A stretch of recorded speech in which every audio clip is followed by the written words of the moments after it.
त्रेता युग की है। कुंडलपुर नाम का एक राज्य था जहाँ के राजा थे सुरथ।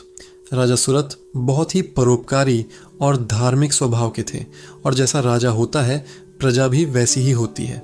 कुंडलपुर की प्रजा भी उतनी ही सत्कर्मी और धर्मपरायण थी। एक दिन जब यमराज भूलोक के निवासियों के पाप पुण्य का हिसाब लगा रहे थे तो वे हैरान हो गए।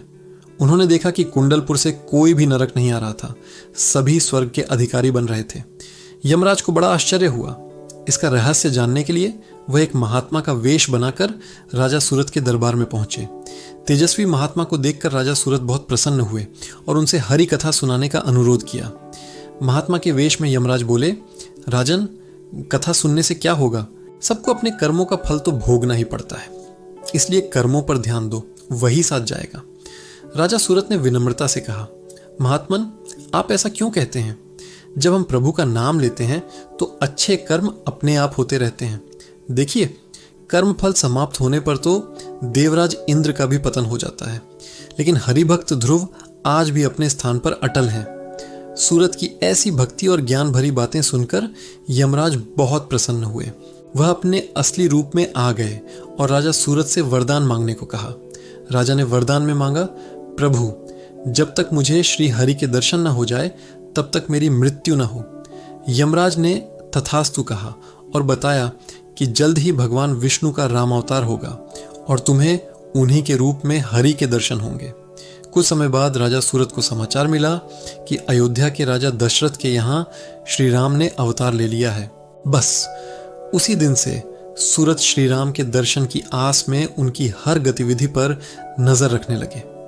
जब श्री राम ने राज सिंहासन संभालने के बाद अश्वमेध यज्ञ का घोड़ा छोड़ा तो राजा सूरत को अपना मनोरथ पूरा होता दिखाई दिया।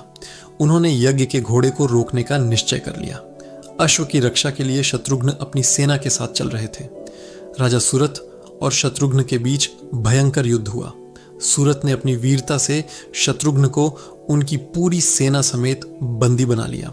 यह समाचार सुनकर अंगद और हनुमान जी भी शत्रुघ्न की रक्षा के लिए आए, लेकिन राजा सूरत ने उन्हें भी रामास्त्र के बल पर बांध लिया। जब यह समाचार अयोध्या पहुंचा तो लक्ष्मण जी क्रोधित हो गए और तुरंत कुंडलपुर जाकर सूरत को दंड देने के लिए तैयार हो गए। लेकिन श्री राम ने उन्हें रोका और कहा, लक्ष्मण, मेरे बिना गए यह संकट नहीं टलेगा।